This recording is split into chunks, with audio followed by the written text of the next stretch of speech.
ডিম সিদ্ধ করা অত সহজ না রে। প্রথমে ফ্রিজটা খুলতে হয়, তারপরে একটা একটা করে ডিম হাতে নিতে হয়, দেখেছো? তারপরে একটা কড়াই নিতে হয়, পিঙ্কু পিঙ্কু কড়াই নিতে হয়। তারপরে কড়াইটা চালাতে হয়। তারপরে কড়াইটা অনেকক্ষণ ধরে ধরে রাখতে হয় কষ্ট করে। তারপরে চুলাটা জ্বালাতে হয়।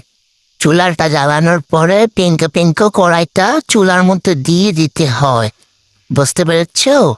তারপরে যখন পানিগুলা একটু উতলায় উতলে আসবে, তখন একটা ডিম দিয়ে দিতে হয়। কিছুক্ষণ পর আরেকটা ডিম দিয়ে দিতে হয়। তারপর ডিমগুলো সিদ্ধ হয়ে গেলে চুলাটা বন্ধ করে দিতে হয়। তারপরে চুলাটা ধরে নামাতে হয়।